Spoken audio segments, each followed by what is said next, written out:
paham.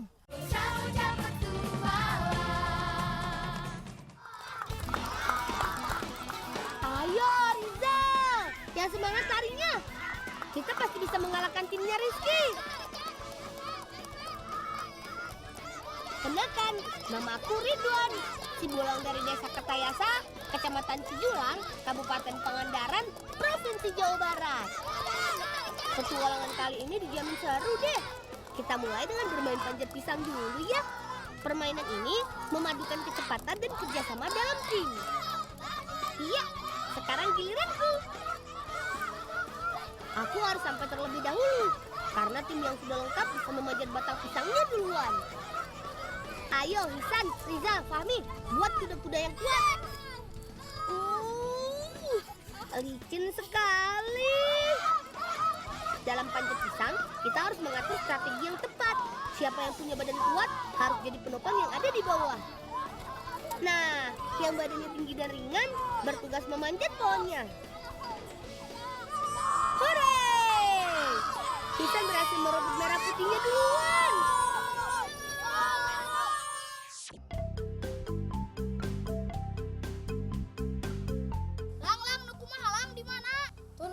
Aya genukan tanahna jeung aya karakarna. Ayo bae untung kalah ayeuna. Ayo. Lila ayo. Ayo.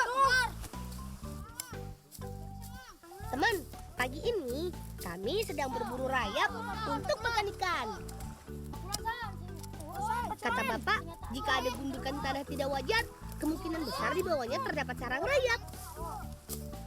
Nah, kan ada terowongannya. Sudah pasti ada rayap di dalamnya.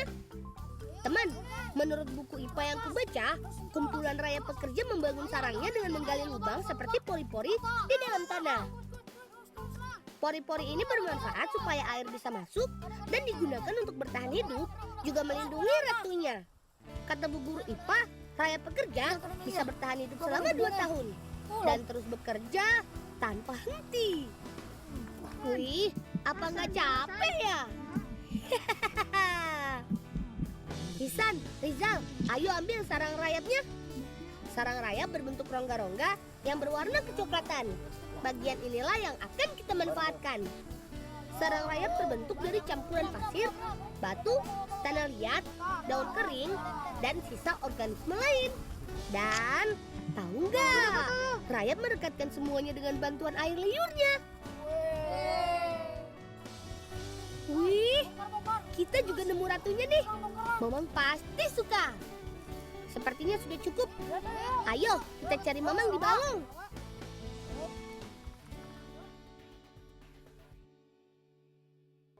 Teman, hari ini kami mau belajar bagaimana membudidayakan ikan gurame di balong milik Mamang. Pertama kita ikut Mang Holil panen telur guramenya dulu ya. Induk gurame biasanya ditempatkan di kolam khusus yang sudah diberi sarang yang terbuat dari ijuk aren. Biasanya induk betina akan bertelur di tempat ini. Setelah diangkat, sarang gurame harus diletakkan ke dalam ember yang berisi air. Kemudian sarang diurai secara perlahan. Kita tidak boleh memindahkan telur dengan tangan kosong ya. Nanti telurnya bisa rusak atau tidak menetas. Setelah sarang terurai dan telur mengapung di permukaan air, kemudian angkat menggunakan piring, lalu pindahkan ke wadah lain yang berisi air. Setelah ini, telur akan dipindahkan ke kolam penetasan. Biasanya dalam 2-3 hari, telur akan menetas menjadi larva. Kemudian, saat usia 12 hari, larva ini sudah menjadi bibit ikan gurame yang baru. Perawatan ikan gurame tidak sulit kok. Selain kondisi air yang baik, kita harus mencukupi kebutuhan pakannya dengan baik. Selain pelet dan dedaunan, biasanya paman menyelingi dengan memberikan pakan dari rayap.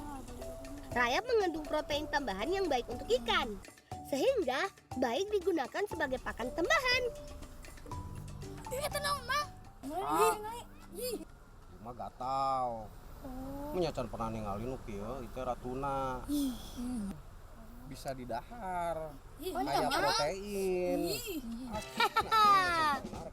Si Fahmi geli gitu lihat ratu rayap. Mang Gani betul teman.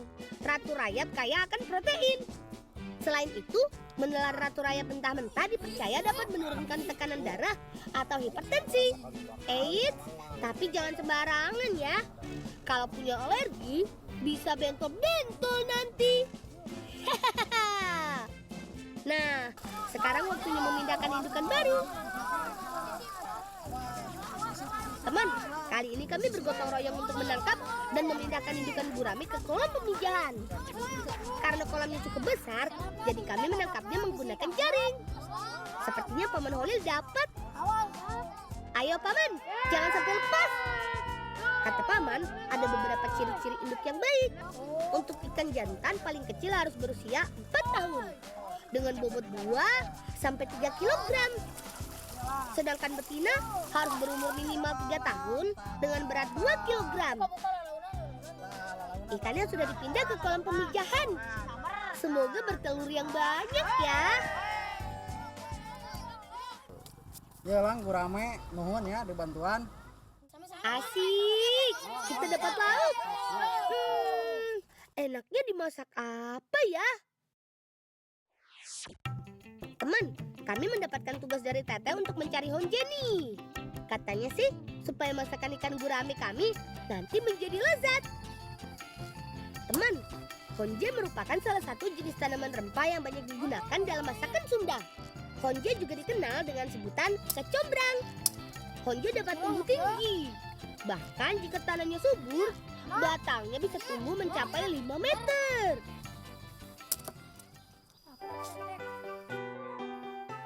Teman, yang kita ambil sebagai bumbu masak ada 2 jenis.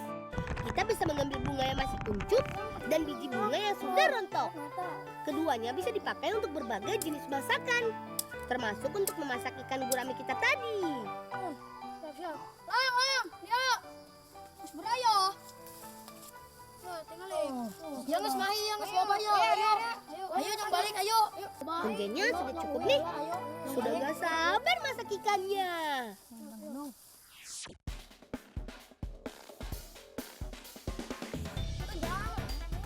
Nah, siang ini Teteh mau masak pindang gunung kesukaan kami.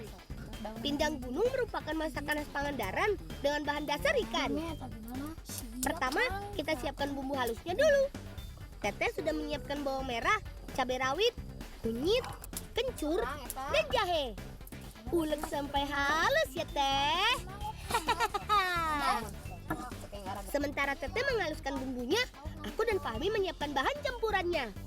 Ada seledri, tomat, dan honje yang kita ambil tadi. Bunga dan biji honje kita belah supaya aroma dan rasanya keluar. Pertama, kita tumis bumbu halus sebentar sampai aroma wanginya keluar. Setelah itu, tambahkan air sedikit demi sedikit sebagai kuah. Supaya gurih, tambahkan sedikit garam. Sekarang saatnya si ikan berenang. Setelah mendidih, masukkan rempah tambahan satu persatu. Ada batang serai geprek, lengkuas, dan rempah andalannya, bunga dan biji honje. Bunga dan biji honje akan membuat masakan menjadi masam segar serta dapat menghilangkan bau amis pada ikan. Nah, kalau ikan sudah matang, terakhir kita masukkan daun seledri dan tomat potong. Selalu ingat ya, masak sayuran tidak boleh lama-lama. Nanti kandungan vitaminnya bisa hilang. Wah, bau masakannya membuat kami makin lapar.